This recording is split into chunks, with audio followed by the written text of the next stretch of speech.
Welcome back everyone to the classes related to mutual funds. So in the previous video, I hope you have gone through the different features of mutual funds and the evolution of mutual fund in India and the term meaning mutual fund or the concept of mutual fund. So in today's video, we will discuss about the types of mutual funds and also the portfolio classification of mutual funds. So, types of mutual funds can be classified into two based on the structure. It can be open-ended scheme and a closed-ended scheme. Okay, so what is the difference between this open-ended scheme and the closed-ended scheme? So, according to SEBI, open-ended scheme means it is a fund which is offering units for sale which does not specify any duration for redemption or repurchase of units. That means the buying and selling the units can happen at any time. There is no particular time period for the redemption or repurchase of the units. The investor can buy or sell the units at any time they want, and this purchase or sale, that is the buying and selling of unit, takes place in the net asset value or NAV. That is, the NAV is the basis for trade here. Okay, so NAV changes with time. We know, according to the market fluctuations, NAV can change with time, and hence the market price of the unit will also change. So the investor can buy or sell the units at market price. Okay, so generally, in general cases, the holders can sell back the units to the issuing company. So thus, this open-ended scheme gives extreme liquidity. At the same time, the scheme also has a perpetual existence and it is a flexible in nature and flexible ever changing corpus. It is flexible in nature. So, open-ended open-ended mutual fund schemes can be bought and sold by the investor at any time. There is no specific redemption or repurchase time of the units. So, for an example, we can say UTI 64 units, then GIC Fortune 994. All this comes under the open-ended schemes. And one main feature of open-ended scheme is that it is not quoted in the stock exchange. The buying and selling does not takes place through stock exchange. Okay. So that is all with regards to open-ended scheme. So now let's see what it is about the close-ended scheme, or how does it differ from the open-ended scheme. So if in the case of open-ended scheme, the buying and selling units or the redemption time is not mentioned, the duration is not mentioned. But in case of closed-ended schemes, what is the difference is the period is specified. Okay, the period is specified.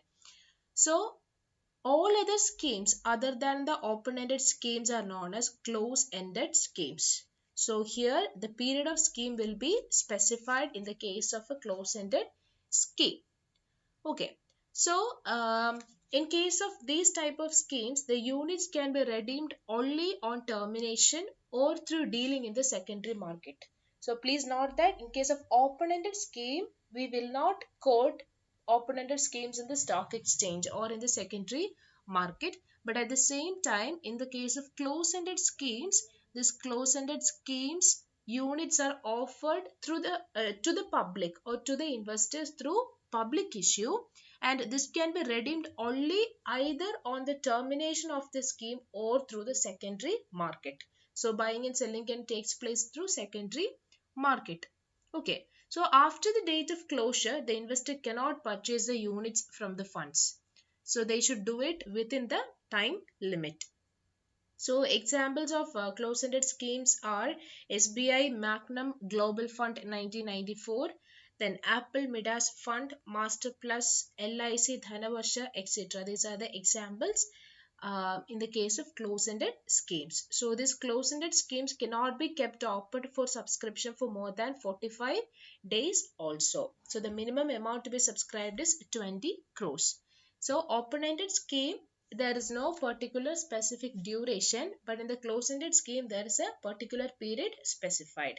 And in case of open-ended scheme, it is not quoted through stock exchange, whereas in closed-ended scheme it is quoted through stock exchange. Okay, I hope this type of mutual fund scheme is clear to you.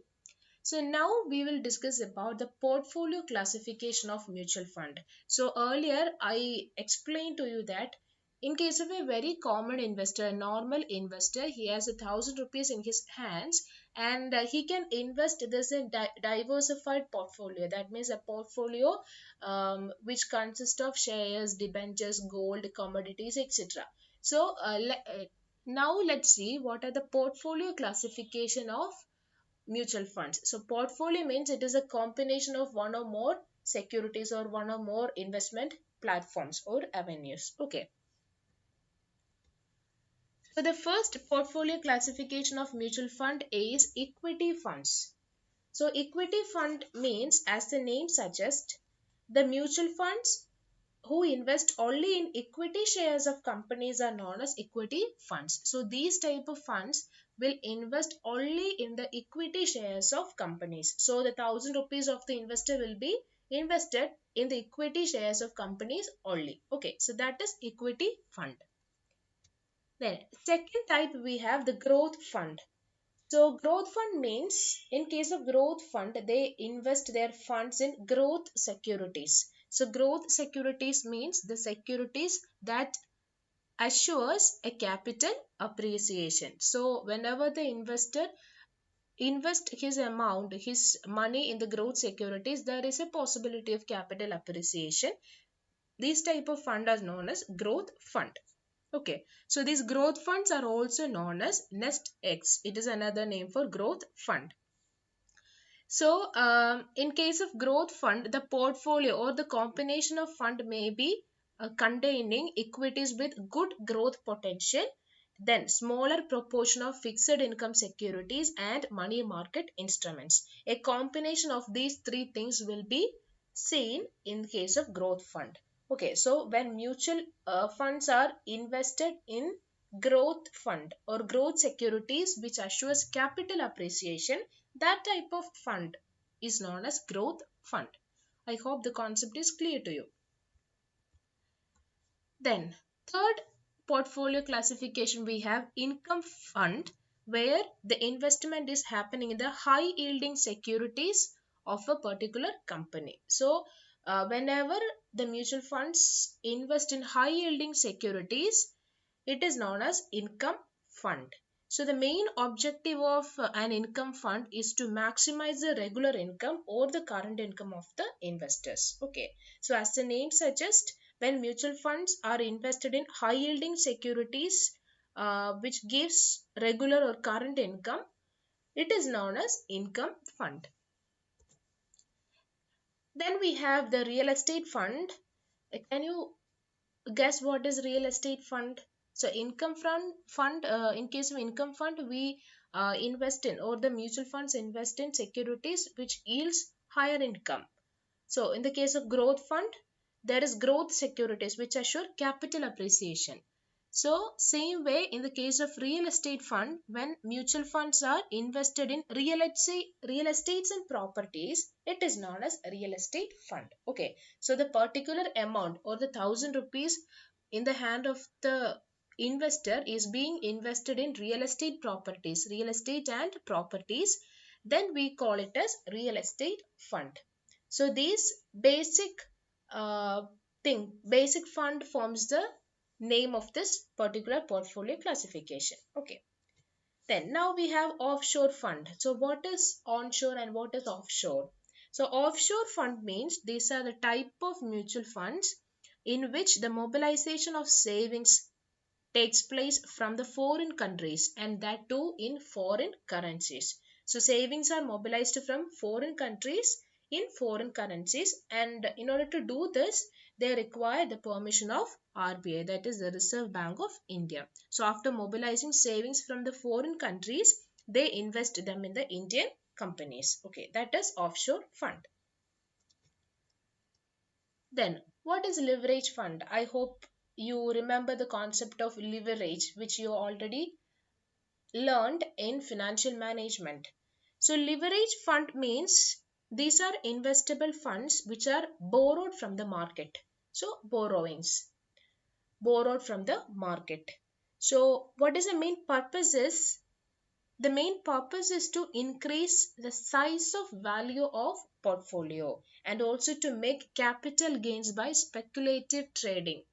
I hope you have learned about speculative trading, speculation in your capital market classes. So leverage fund benefits by gains arising out of excess of gains over the cost of borrowed funds. That means they make capital gains by speculative trading, then short selling, etc. Okay, so that type of fund is known as leverage fund. It is borrowed from the market. Okay, then then we have hedge fund. So the meaning of the word hedge is to reduce risk. Okay, hedge means to reduce the risk. So hedge funds means the mutual funds which employ their funds by speculative trading. They employ their funds by speculative trading, speculation. So that is known as hedge fund.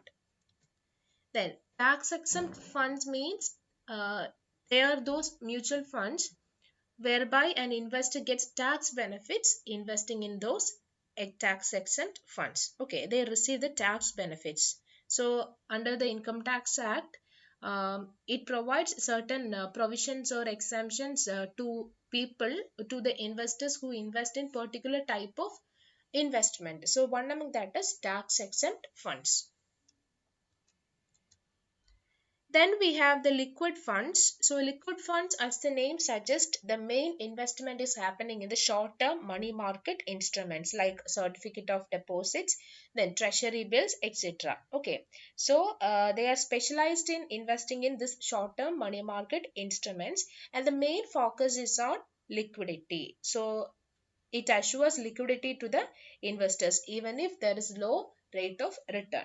Okay, then we have some special funds where the investment happening in specialized channels, only specialized channels. That is like gold and silver, or the investment is happening in a specified country, or investment is happening in a specific category of companies, etc. So special funds means either investment is happening in special channels, specialized channels like gold and silver, or investment is happening in a specified country, or it may happen in a specific category of companies. Okay, index linked fund is related to the index in the capital market, in the index, that is the BSE and NSE, National Stock Exchange Index, and also Bombay Stock Exchange Index, that is Sensex and Nifty. Okay, so in case of index linked funds, this fund invests only in those shares which are included in the market indices, that is the shares which are listed in the stock exchange. A particular investor invest his amount, invest his 1,000 rupees only in those shares which are indexed in the uh, stock exchanges. Okay, so the main benefit is that whenever the market index goes up, the value of such fund also goes up, and it can also be vice versa. So that is in the case of index linked funds. Then we have fund of funds. That means the mutual funds which invest only in other mutual funds are called fund of funds. Funds of funds. Okay. Then next we have the capital appreciation fund. Capital appreciation fund is the fund which assures capital appreciation, the securities which assures capital appreciation, and that will be similar to the growth fund. Okay, there we have the growth securities, that is having the growth potential and also capital appreciation. In case of capital appreciation fund, it only assures capital appreciation. Okay, then we have load and non-load funds. So load means it is a charge. Load means it is a charge, loading. In case of mutual fund, load means it is a charge. So load and non-load fund means, load funds means the funds having a sales charge. Okay, then no load funds means they are bought and sold at NAV without any sales charge or commission. So load funds means funds with sales charge, and no load funds means funds without sales charge. They are bought and sold at net asset value, which is NAV. Okay, so these are the main portfolio classifications in case of mutual fund.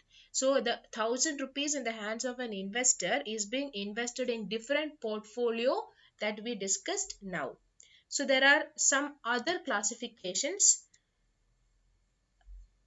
like gilt funds, diversified debt funds or equity funds, etc., of which we'll have a very brief discussion now.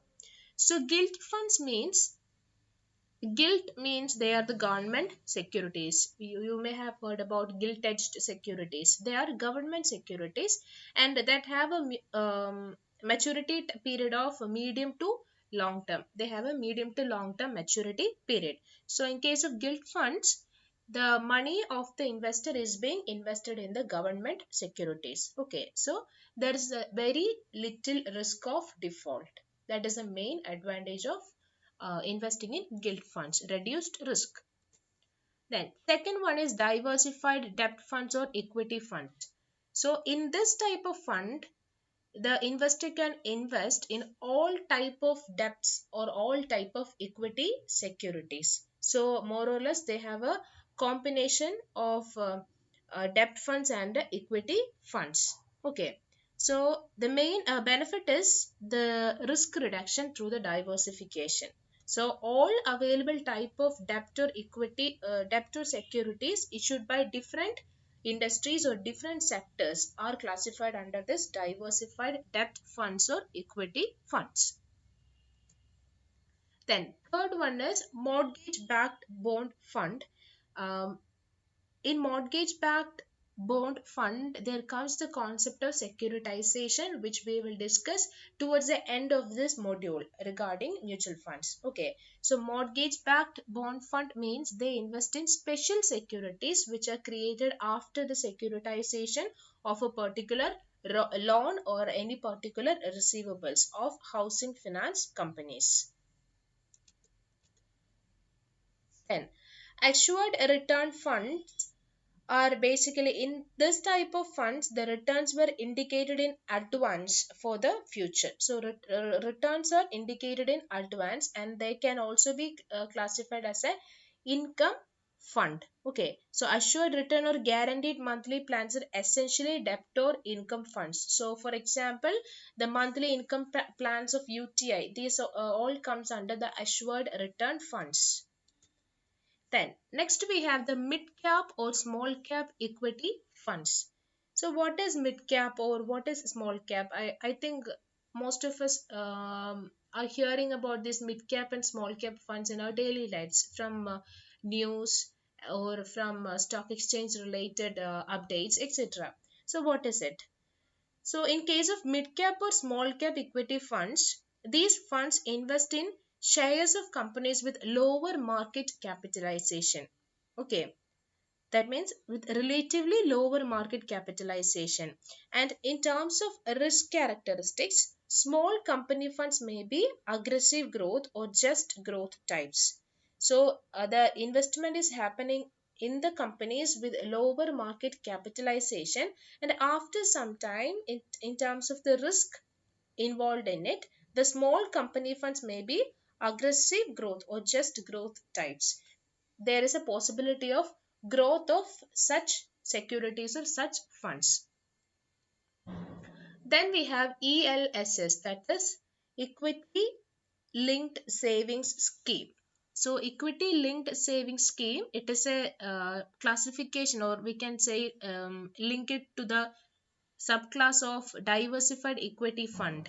So in case of ELSS, that is equity linked savings scheme, if a particular investor invest in ELSS fund, he gets a deduction under section 80C of the Income Tax Act. Okay, so in the case of an ELSS fund, it operates like an equity fund, and except for one feature, that is the lock-in period is 3 years.